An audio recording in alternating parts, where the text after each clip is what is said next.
Oh my gosh, Jeff, my intro still says Tuesday. I made a new one and I forgot to upload it.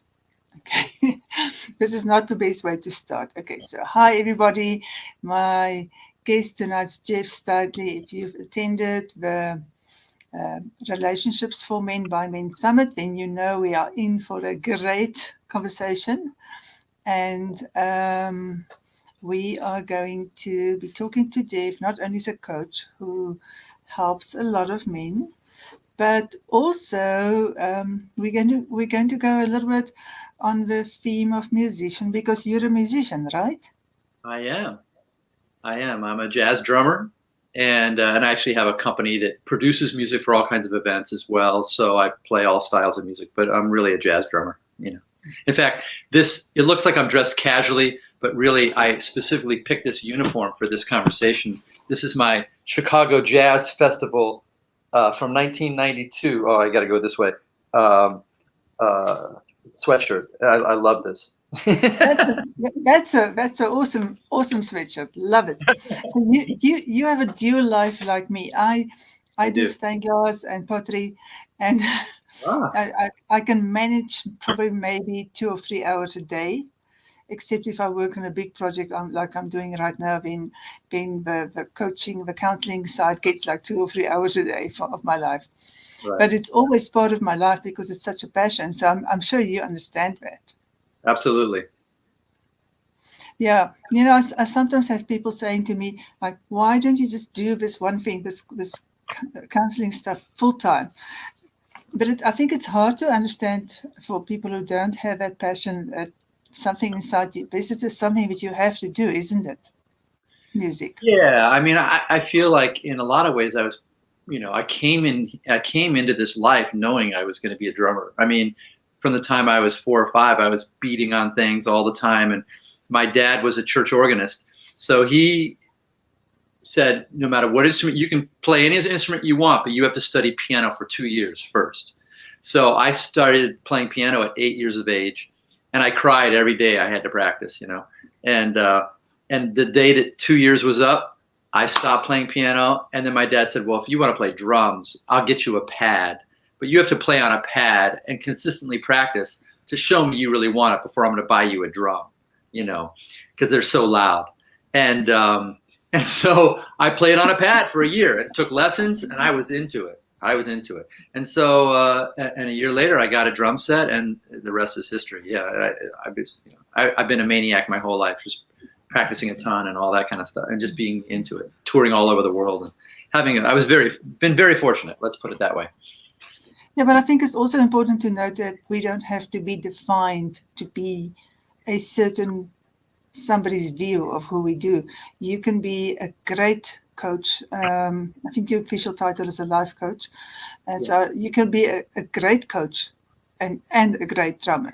You don't have to be a drummer like another drummer or a coach like another coach. And for me, it's the same, I don't have to be all serious and correct, and I swear, and I have a motorbike, and I love art, and I virtually always have a cat on my lap, and that's who I am. When we are real, we can help other people to be real too, and being real is the greatest gift that we can give to ourselves. Yeah, absolutely. And I think life is a creative act. I mean, there's a guy that runs CIA. It's a coaching company, and he has a saying, and I don't know if he was the first one to say it or not, but I'll credit to him.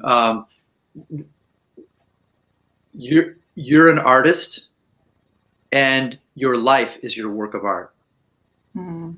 And I love that, and it's true. I mean, I 2, 3 years out of college was struggling with some personal stuff, and got a therapist, a coach, and joined a therapy group.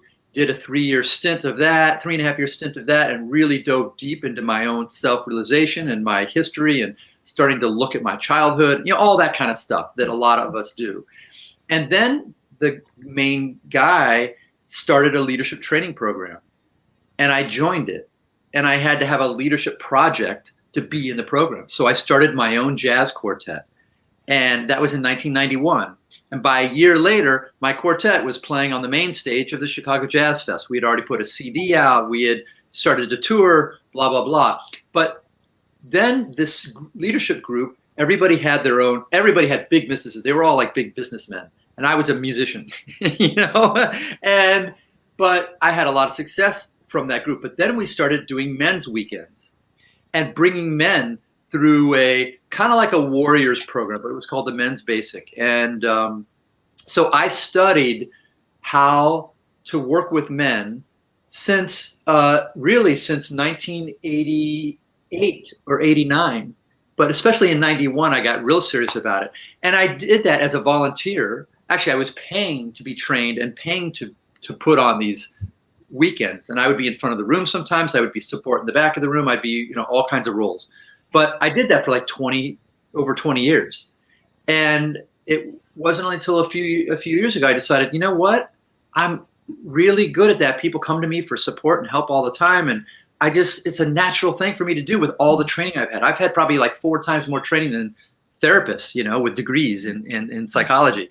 And so I decided to start doing it professionally. And it's been great. It's been beautiful. It's like a calling, and it's just natural. And I keep studying new modalities, and it's a constant learning. But mostly, I'm committed to my own self-realization and knowing who I am. You know, and that's been a blessing to just be on that trajectory. Which, yeah, it isn't really a journey at all. We always refer to it on a journey, but really it's about coming back to yourself. Like, you know, I'm here. I don't need to go anywhere. I don't need to do anything, you know, to discover who I am. But that's a whole nother conversation.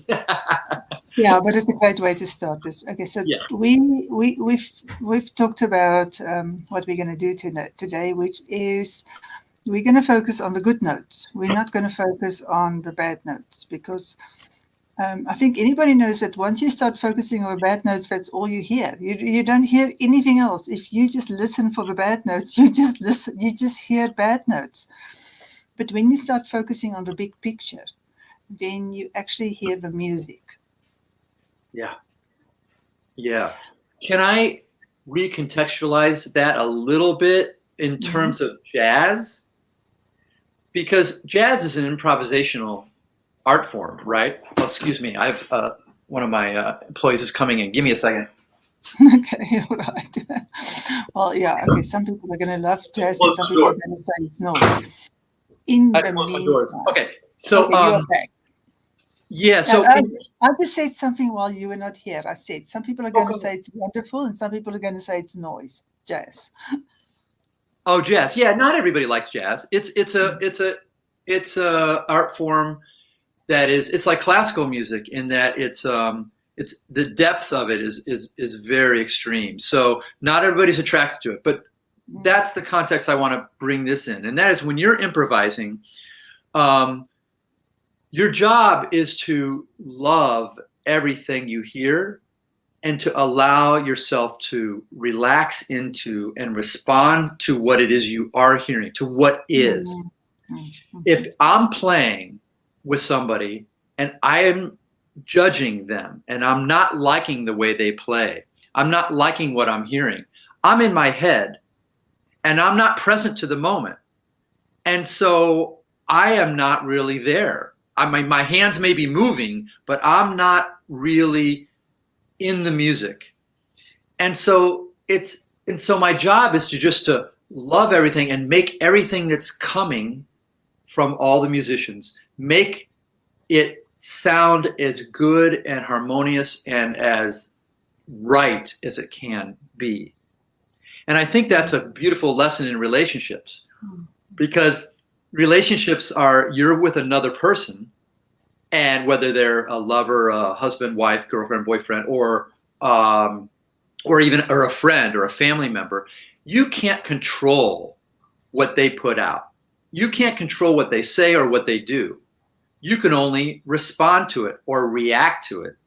And those are two really important words. Reacting to it means typically, like having some kind of an emotional reaction to them because you get triggered by what they say. The other thing is to respond to it. And the more centered and grounded you are, the more you can hear what's going on and start to ask questions and be curious about what they mean and what they're really saying. And you can start to dialogue and work with what's happening. And that's when you create what could start out as noise or cacophony or dissonance, right? Dissonance being something that doesn't agree with your nervous system. But if you are able to stay grounded in those moments, which is challenging for sure, and you're able to truly hear and want to understand the person because you care about them, you love them, their family in some way or another, then you can start to create beautiful, beautiful music out of what's happening, because there's a deeper understanding of your partner or your friend, you know. I think jazz is really the perfect example here for this conversation, because it's true. It's about the whole. And what people don't do, when people come to me as a counselor, what they normally come to is because there's a big mess, and it's usually a relationship that shows it. Right. And the very, very typical thing is that somebody will come in and tell me every single thing that is wrong with the relationship, but actually every single thing that's wrong with the other person. The other person, right. and therefore the relationship. And it takes, I do understand it. I've been in that situation myself. We become so suffocated, we become so drenched with all the negativity that we even forget that there was a time when there were just a few pure notes that sounded beautiful together and that were working. Because there is just so much noise that we cannot even see the good anymore. We've forgotten about the good and we stop looking for the good. And we become lost in all the negativity because we are actually focusing on the negativity. It's not that there isn't good there. It's not that was never good there. It's just that this is where we have decided to put our focus. And I think just the way in which we keep on putting our focus on the negative stuff, just keep on creating more and more negative stuff. Yeah, absolutely. And there's I think what you're saying is really true. And we have a tendency to focus on what's wrong as human beings, a lot of us. And part of that is the way we were brought up and trained to focus on the negative. Our parents, I'll speak for myself, and not everybody, obviously, everybody has a different situation growing up. But, my mom was always looking for the ways I wasn't behaving the way she wanted me to. And all she had to do is give me a look. And I straightened up real quick, And that's a look that's haunted me my whole life. I've done a ton of work around it, but we just had another round of talks about that. So, and I'm like 60, and she's 84, and it'll never change. And I think my maturing into it is accepting who she is and not trying to change her. And even though she constantly tries to change me, I can laugh about it. I can smile about it. I can just see that this is the dance, and not really get entangled in it. So you're actually you're seeing the intent behind it. You're noticing the intent. You're not letting it jump into you. You're not having a defensive reaction. You're not having a feeling of, I feel judged because of my mother's business, her monkeys, her zoo. So I don't feel judged, so I don't have to have a reaction to it. I love her. I understand that this is actually from her love for me. This is how she's expressing it. And I'm letting it be. I don't need to buy into it. I don't need to defend it. I don't have to tell her she's wrong and I'm right. I'm just letting it be. Yeah. And that's absolutely. And that is something in all relationships, is to let go of trying to control the other person. Let go of trying to make the other person into the person you think they should be. You know, and this was a challenge in my marriage. I was married for 27 years, and or almost 27 years, and my wife passed away, from an illness after, really being challenged by that for 7.5 years. So it was a very challenging time. But even before that, I know the two of us would get locked into wanting, we were opposites in so many ways. I'm like a gregarious, outgoing, extroverted, intense, passionate person. I mean, when I express myself, it's like, yeah, yes, let's do this, And she was like a classic empath, quiet, introverted, anything loud, music loud, and I'm a drummer, right? She married a drummer, and like loud, she couldn't stand loud anything. And I was kind of loud, and we got locked into, for many years, her wanting me to calm down and bring it all down because it was too much for her, and me wanting her to build a thicker skin and to be able to handle my passionate way of expressing so that I can be me, And I think I got stuck in me being committed to being me, quote unquote, which isn't the real me, but the personality me, because my childhood, my mom was trying to squelch that and turn me into who she wanted me to be. So I was actually fighting my mom that whole time, until I realized what I was doing.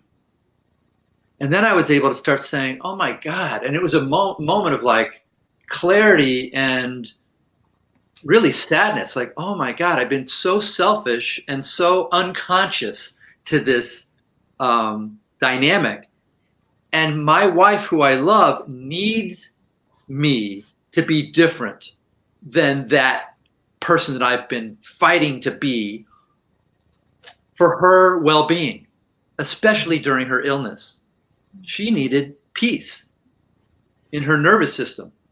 So it was actually an incredible gift to me to have to really sit with that and figure out, because it was such a challenge to go from this lifelong fighting to be me, quote unquote, fighting to be my personality, to letting go of that and seeing what someone I love needs from me. And wow. and letting that guide me. And it ends up, in the aftermath of everything, of me realizing hundreds of things that she was trying to teach me, And then after she died, I naturally went to, because there was no one to fight there was no one to resist anymore. And I'm so sad about that, I just went to a person that communicates with people on the other side of the veil, and I had a conversation with Liz and asked for forgiveness, for all of this. And she's like, I'm fine. My job was done on the earth, and I did what I came to do, and I'm in a great place, and I forgive you, and it's all good, and I'm sorry too, We had this beautiful conversation. And what? If we take this and we come back to what we do in relationships, it's that I have to be right. Wait, listen. Again, I'm hearing an echo. Are you hearing an echo? You don't have an echo. No, it sounds like you sound good. Okay, you don't have Facebook on your side or something. No, I don't have anything on. Okay, all right. Okay, I'm going to ask our viewers.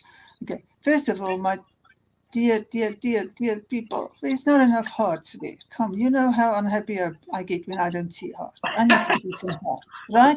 Guys, come on. This is Jeff, okay? You love Jeff. Tell him that, okay? Come on. Right. No echo. Let me see. Hi, my sweetheart. Nice to see you. Okay, tell me, is there echo? Let me see. A bit of an echo. I wonder if it's something that's on somewhere. I don't have anything on. Is it possible? Can we manage? It's quite horrible here where I am. It sounds good to me, but I'm not on Facebook. Yeah, but I'm also not, but I don't hear an echo when you speak. I'm just going to shut up and let you speak. No. This is a conversation. It's okay. That's A never, little echo that's won't never, hurt anybody. no, That's what we go to the Grand Canyon for, is to experience this echo, you know. This is never going to happen. I'm never going to shut up, so I'm not going to happen. I might promise it, but it won't happen.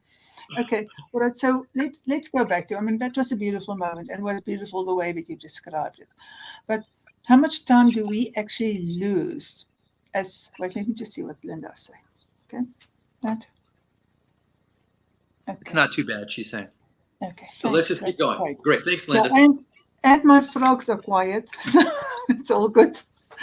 All right. So we lose so much time by having to be right, by focusing on, and that's one of those ugly notes. That's one of those negative discords. It's not beautiful. It's discord. That having to be right, and that having to be right, I think is one of the main reasons we end up being so unhappy in the relationships. Yeah, that's really great. And if I can go back to music on that one, there is no right. You know, it's a group of people, whether it's 2, 3, 4, 5 people playing together. Actually, there is right. Everyone is right. You know, everything in that moment. There could be someone in the audience judging the music and saying, "Oh, I love that saxophone player. Boy, that bass player is out of tune. I don't like him. I love this drummer. or whatever." People in the audience can be judging it all they can, but the performers need to be empty of those judgments and just allowing the music to flow through them and to connect with the other sounds around them. And if I'm thinking about, wow, this bass player is dragging a little bit, and I start fighting him, there's going to be a problem, there's going to be a big problem. My screen just changed. Are we still okay? Yeah, from this side we are. Okay, good. Okay. Yeah. I'll check the comments on this side, and our people are great. They will tell us. I love it. Yeah. And all of a sudden I don't see you, but I guess I don't need to see you. Oh, here we go. Okay, I'm good. Yeah. And I'm seeing some hearts, so I'm happy. Oh, good. Okay, good. I can't see the heart, so thanks. So and the same thing is in relationships. When you hear something that strikes you negatively, again, to try to notice. What I try to do now is to notice my desire to argue a position, and my ego's always in that, because the ego is always about being right, and the ego is about being heard and being in control and protecting me, protecting my fragile whatever from whatever belief I have about the way the world is, or the way that our relationship is. And all those beliefs are just made up. They're made up either by somebody else that I've adopted some point in my life, or I've made it up myself. So there's no real inherent truth in any of my beliefs. And I think once a person can mature enough to see that, that can really help shorten the gap of these arguments where you're arguing to the death that I'm right. When you're full of shit, it really helps. But I'll still do it for a while, and then before I become conscious of it, especially if it's something that I've held dear to for a long time, a belief, that is. And so I think one of the goals in relationships are the greatest teachers. Relationships are here to teach us to open up, to move from our head to our heart, to give us feedback about ways that we are locked into a specific way of seeing things and thinking and experiencing, which is always limited. You know, our beliefs and our opinions and our judgments keep us locked into a very small world compared to what's possible. Yeah, and especially if you two people in a relationship. Yeah, When, especially yeah, because the people we love the most and that we're around the most are the people that we get locked into behaviors and patterns and things, some of which are wonderful and some of which are not so healthy. And when the other person is coming at us about something, it's typically feedback for us to be able to start to listen and understand. I did a video recently on conflict and how to resolve conflict by just asking certain questions. But one of the main takeaways was this whole paradigm shift for me. Oh, we actually talked about this, you and I, on our last talk during the men's summit. But one of the biggest things that came to me was that conflict is a doorway to deeper relationships. You know, because if you're using conflict to like be right and to defend your position, then you're lost. I'm pretty sure at the same time when we had the conversation, I said the same thing, that I don't even call it conflict anymore because there's too many negative connotations to conflict. It's like something we don't even want to bring that into our lives because we view it as something that's undesirable. But the minute we view it as difference of opinion, we create opportunities. Difference of opinion means I respect your opinion, you respect my opinion. I have a right to opinion, you have a right to opinion. And it creates that whole new space where we can negotiate for something which is more and better. So that whole idea that having a difference of opinion is a conflict is something that I think that we should chuck out completely, and we should just not even use those words anymore. I think we should start just calling it an opportunity I to love start that. the conversation. I love that. And you mentioned that last time we talked. And I haven't gotten to the point where I've adopted that and changed my language. But I really like that because it is. I mean, this differences of opinions, it's the same thing. The idea that if I want to understand your opinion and I want to understand what you're saying to me and I want to take it in and sit with it and let it marinate in it, you know, because I think you do use the word conflict because so many of us are locked into our positions. And so there's no middle ground. There's nowhere to go with it. Yeah. And I think our world has become that way over the last 5 years, even more than ever in my lifetime, with the politics and now with the, you know, COVID and how that's become so politicized, vax, don't vax, and everyone's making the other into the demon, you know. And so it's really a challenging time. And it's a time where the almost disgust of the polarization of things can actually again be heighten our desire and our commitment to opening ourselves up, to being more neutral and being more open to seeing ourselves and not being so invested in a certain perspective. Yeah, every time when we are rigid about our belief system, we are not teachable, and we are not even willing to give somebody else the privilege of having their own viewpoint. And that is when we get conflict.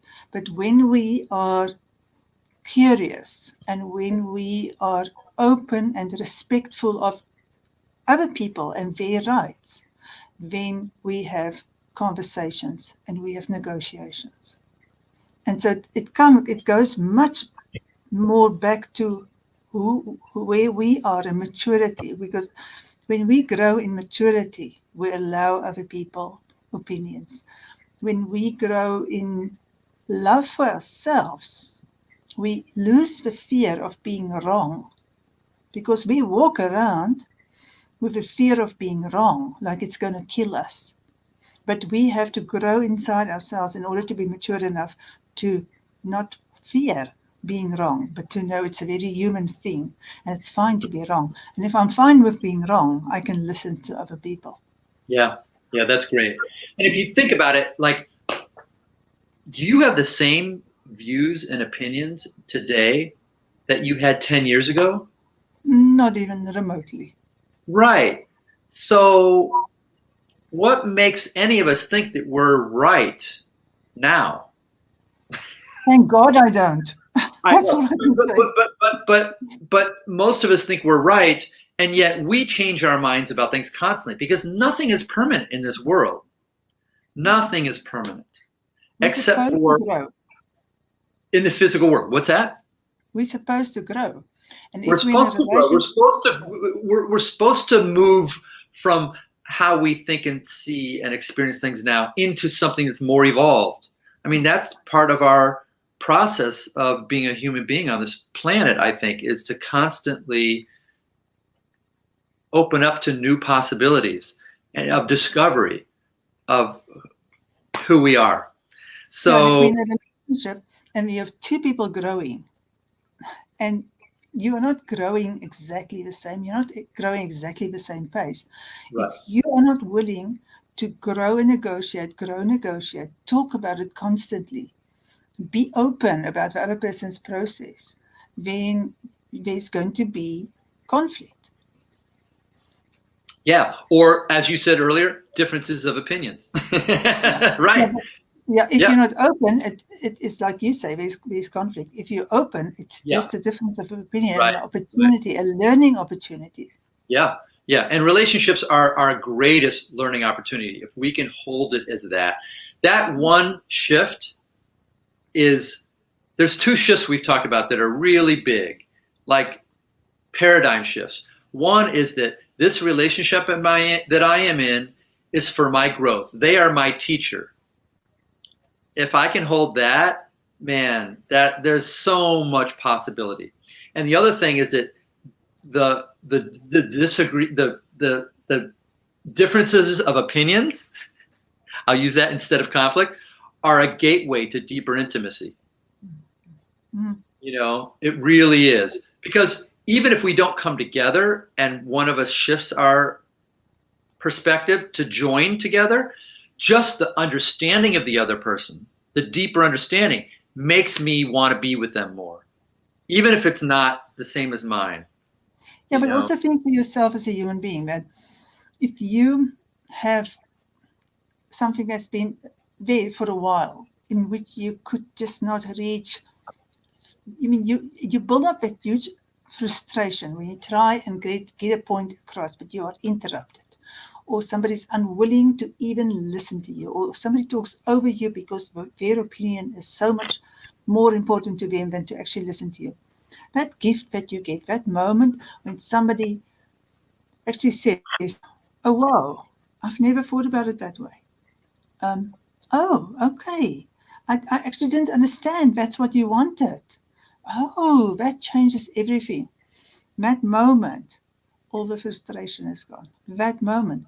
And why do we always have to wait for somebody else to be that person for us? What if I become that person? What if it starts with me? That's the most important thing to do, because once we stop waiting for another person to change and we say, but what's my part in this? How the heck did I end up in this situation? I cannot expect to be heard if I never listen to anybody else, if I don't make space for their opinions, if I don't respect who they are.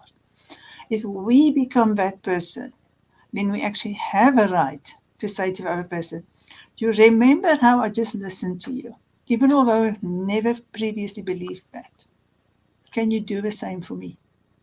It opens when we change.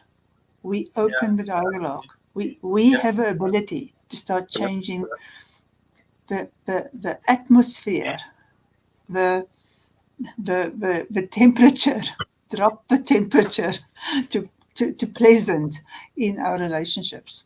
yeah. That's beautiful. I love that. Yeah, agree 100%.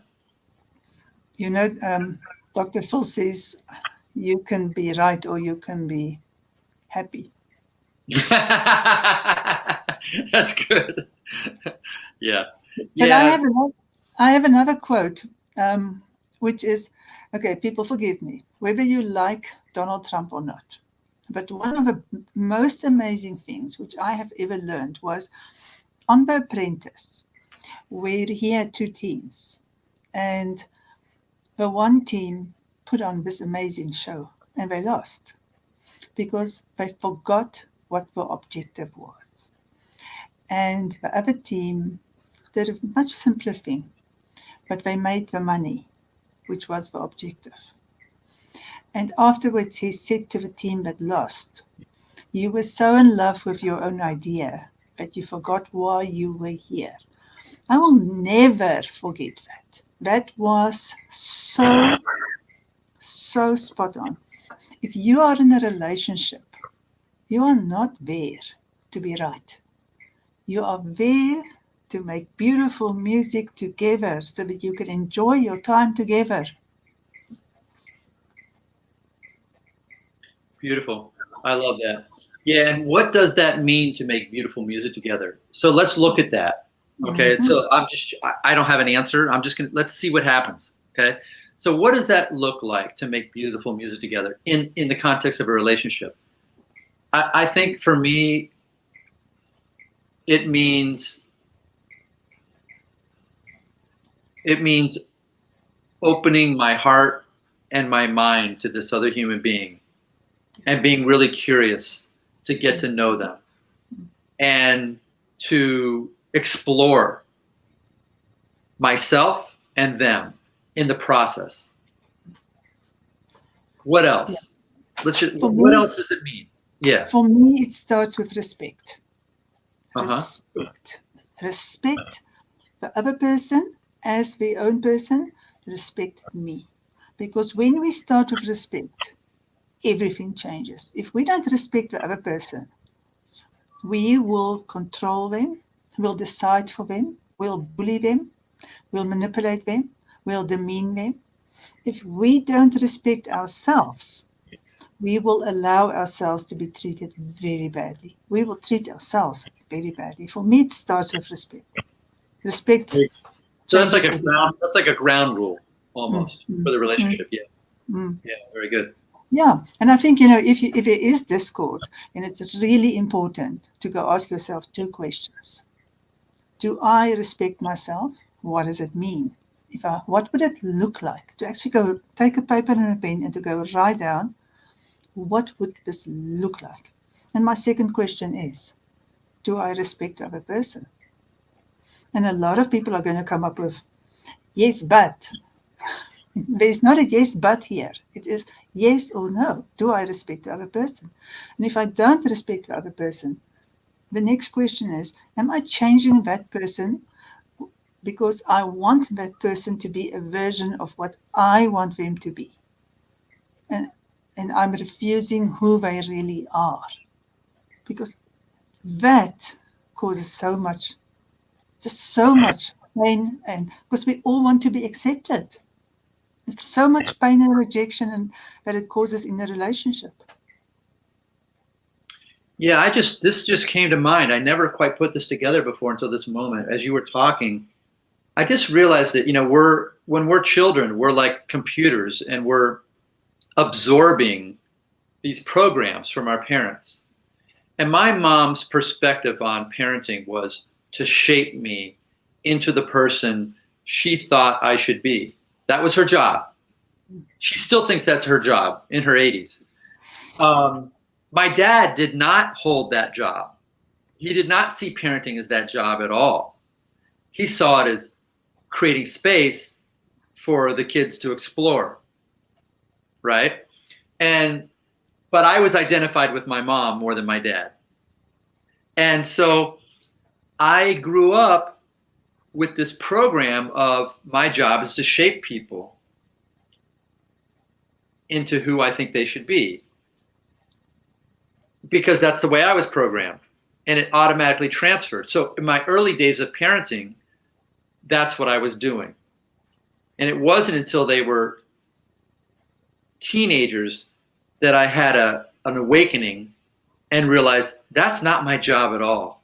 My job is to love them and create a supporting environment for them to explore themselves and life and discover who they are and discover their possibilities and discover their talents and discover all that. And I wish I had discovered that earlier, but I didn't, you know.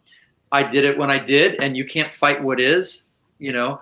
But you can only ask for forgiveness, you know. So, but I think that a lot of us grow up with parents like that thought that that was their job because their parents thought that was their job.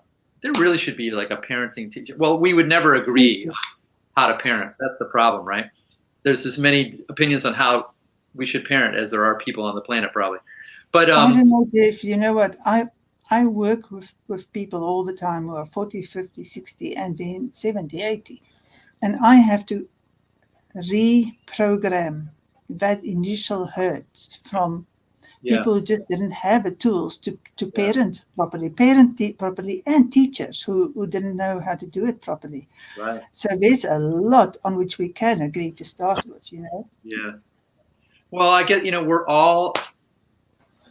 we all have responsibility as individuals to grow and to come into these experiences and places that shift our perspective so we can become more loving human beings, you know, loving ourselves first and then loving other people. Man, we're lucky. I mean, this whole game on this earth is so wild. it's so great. I mean, it's really a blessing to just it's just such an, I don't know, like an honor to be able to learn and grow in all these ways, and then learn to forgive ourselves for all the mistakes we've made when we have a new insight into something that's at a higher level or vibrates at a higher level. You know, they're like, oh my God, I hurt so many people being the way I was. Oh my God, I'm so sorry. You know, I'm just a bundle of quotes tonight. Maya Angelou says, when we know better, we do better. And you know what? We just cut ourselves a little bit of slack and we say, when we know better, we do better. And you know, that is full stop. Okay, I've got another one which is tied to the respect one, which is, and this is again tied to the parent fee, because we see our partners as being attached to us. And we are one and the same. But we don't understand, I'm here and you're over there. We're not the same people. We see our children as attached to us. You must do so really well because I will look bad if you don't do well. You must behave in a certain way because I will look bad. No, you will look bad, not me. And once we, like, how many people walk around under that? Remember, you crucify yourself with it. You're carrying that heavy load. Nobody's attached to your fingerprint. I mean, I double dare you take your hands and look at you and see who's attached to it. There's nobody.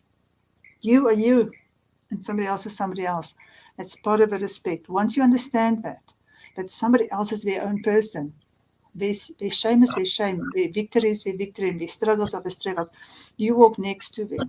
You can support them. You can love them. You can listen to them. You can have conversations. You can care for them. But you're not another person. Yep, absolutely. Absolutely. Yeah, and that has to do with us projecting on everybody, you know, how we project on other people, then we expect that they're projecting on us.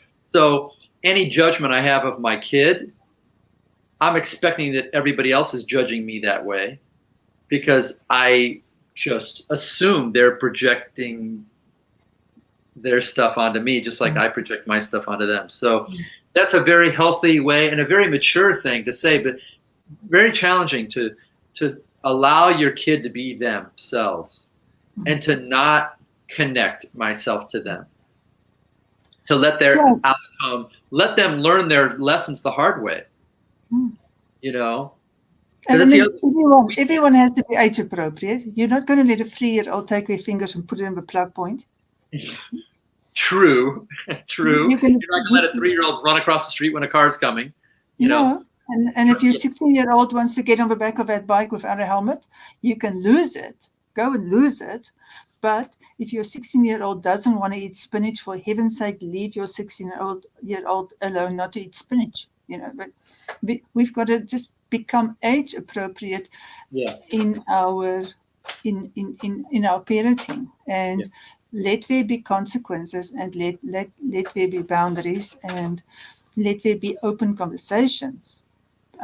And not in a shaming way, because the minute we attach somebody to our finger points, we're going to be shaming somebody. Because we feel shame, we're going to shame the other person. So there's no shame if somebody's not attached to our finger point. If they are their own person, we let them. I'm really sorry you didn't do well in this exam. I'm very sure you are aware that this is going to make your future quite hard. I wish I could do it for you because I love you dearly, but this is just your lesson to learn. This is your cross to bear. I will be there. Come to me. I will help you. We'll do extra classes and I'll explain for you. But I can't make you study. I can't make you be interested in this. That is yours to do. Yeah. I'll feel clear, straight. No shaming. Where's the shame? We don't need to shame somebody. Only when we are attached, we will shame people because we feel shame. Yeah. Very good. Very good. Yeah. Okay. How else do we make beautiful music? How else do we make beautiful music? I think one of the ways we make beautiful music in relationships is through acknowledgement. Mm-hmm. Like in jazz, when we're improvising and someone does something that's very strong, well, as a drummer, okay, I'll talk from a drummer perspective because that's what I play. And somebody does a rhythmic motive that's real strong, I oftentimes will either join it or play something that complements it, meaning it's not the same thing as what they're doing, but it's something that adds to what they're doing. And so it's obvious that we're listening and that we're communicating.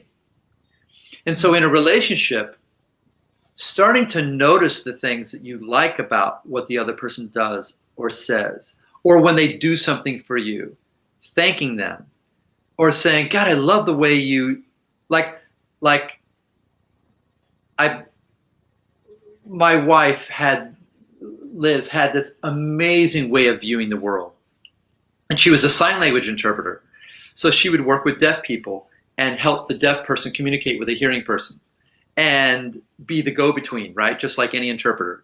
But it was sign language instead of Spanish to English or whatever. And she would tell stories of these conversations she would have. And the way she told the stories and the way she would express the subtle, intricate communication that happened on an emotional level through the way that she expressed herself with her hands, and they got the emotion that the hearing person was telling them, not just the message, the words. And she would express this stuff so beautifully. And as I'm dating now, sometimes I love when I hear someone talk and it touches me in some way to just go, oh my God, the way you expressed that was so beautiful. You know, I get it. Thank you. That really touched me, you know. Or just acknowledging stuff that lights. We human beings thrive on that acknowledgement, you know, of being seen. Of being seen. We all want. I think our very first thing in this world is wanting to be seen, right? Yeah. And so that can just ignite a relationship when you start making that a habit of noticing those things, because we can fall asleep to all that. Because sometimes it's really subtle. Like your partner goes to the grocery store and comes back with an extra little thing that you love that wasn't on the list, but they just thought of you in that moment. It's like, wow, that was really sweet. Thank you. I really appreciate that, you know? Wow. That's an act of love, you know? I hear this so often from men. I hear this more often from men, that they don't feel acknowledged. I think women more often don't feel noticed. I think men more often don't feel acknowledged for what is taken as everyday sort of your duty, where I think a lot of men see taking out the trash as an act of love, as a going to do the groceries as an act of love, not it's my duty, it's part of my job of being in this house, in this relationship. I think a lot of men see it as an act of love. Do you think it is that way? Yeah, and I think a lot of men hold their job and bringing money in to support the family as an act of love and an Mm. act of, and sometimes sacrifice, which is not necessarily a healthy way to see it. But and I think a lot of men get their own personal value out of that as Mm. well. And so that's something we all have to come to terms with, is to why are we doing what we're doing? You Yeah, but know? I think it's really important to notice it. Yeah, That could be absolutely. I know, and it, in going to my work. go ahead, go ahead. Going to work may be the love language, and if you are having a fight about you're always at work, but it's not in the husband's comprehension mode to understand, like, how can a woman complain about something I'm doing out of love for her?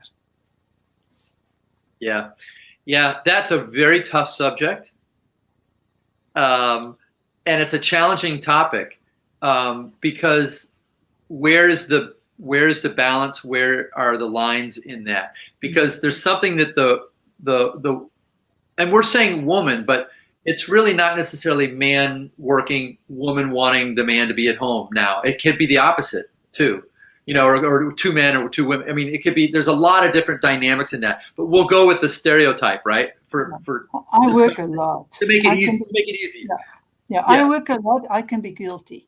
Right, absolutely.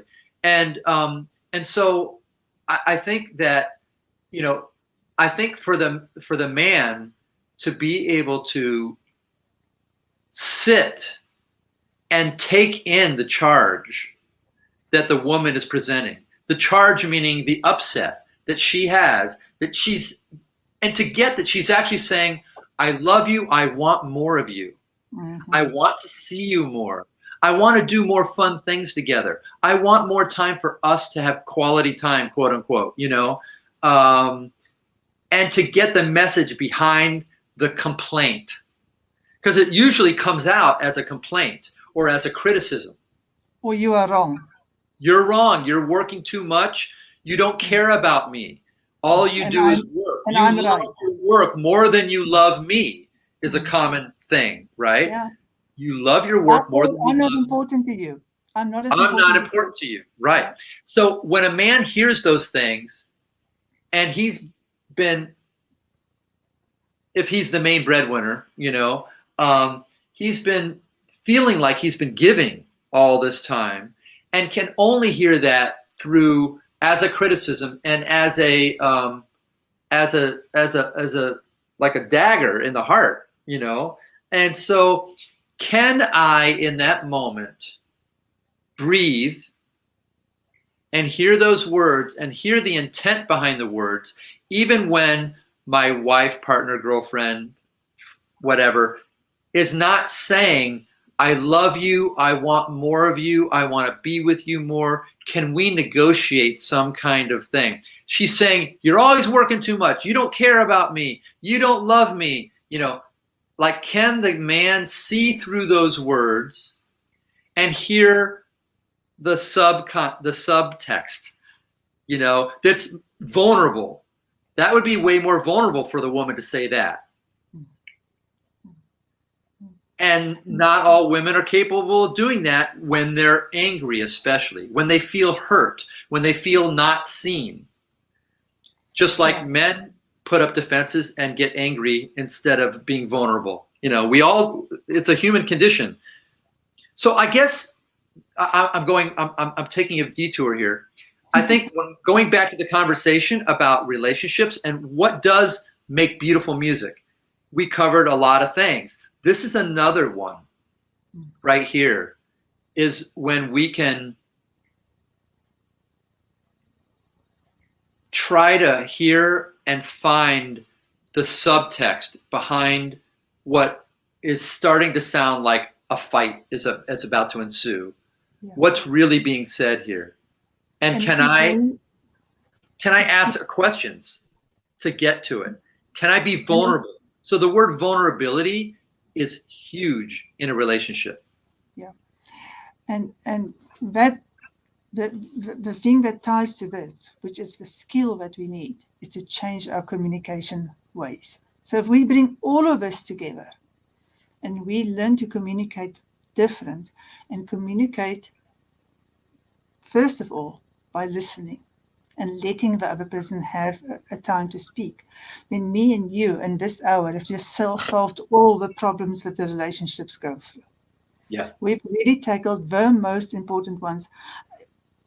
If somebody goes and sit and work through this one and really have honest conversations, because we have tackled the most important ones, we can piece by piece by piece go back to what was good and why we were attracted to each other in the beginning. But this stuff doesn't only work with intimate relationships, it works with all relationships, all human relationships, in the workplace, in leadership jobs, in our families. It works in absolutely all relationships. You know what? Yeah. Our electricity is going to go off now. We might go have a glitch, but I don't think we will. I think we'll be fine. I just want to go quickly. Yeah. I want to quickly go and check if we have any more comments. Let me see. Okay, if anybody has any questions. Or any questions, yeah. Yeah, if anybody has any questions, come on. Oh, there's a few hearts. Let's have a few more. Okay. Okay. Thanks, Linda. That's great. The conversation is really worth listening to again and taking notes. Thank you, Louise and Jeff. Hi, Linda. Is Chris there? Chris, tell us. Okay, free coaching session with many gems. Yeah, you're right. This is a great coaching session. Yeah. Acknowledgement, so good. Wanting to be seen, vulnerability, communication. Jeff, we can talk another hour. Really? Yeah, I know. Easily. Okay. Always. So I hope Chris is also here. If Chris is not here, please tell him that Louise said, come watch Chris. Okay. And okay, say hi. Anybody else who's there, so we know you are there. Just the hearts are good. We like the hearts, but just give us more. And if anybody comes back afterwards, then I want you all to leave comments. We'll come back. We'll answer you. And Jeff, we've talked for an hour. Do you know this? It feels like 5 minutes. It feels like it. I know. It's crazy, isn't it? So I don't know. I feel we've covered such important things. I just want to take a deep breath. We're on the top of a mountain. It's like, wow. It's like, what is left to say? Thank you. Thank you. I'm not even going to say, Jeff, say something more, because really, it's like, wow. Yeah, this was such a great conversation. Yeah. Okay, guys, any questions? I'm going to give you a few minutes. I still have electricity, but I'm pretty sure it's going to be fine. Did I see this one? Oh, okay. All right. So Chris will join us. Hi, Peter. No frogs. Okay. I'm sure you're missing my frogs. Okay. All right. So we're going to do more of this. Very good. Very good. We're definitely doing more of these. They are such fun and they're so good. And I know that whenever I talk to you, we're just going to have this most awesome conversation. I was deeply, deeply touched by how you described the lessons that you learned from your wife. Thank you for sharing that with us. Thank you. Yeah. Much love to everybody.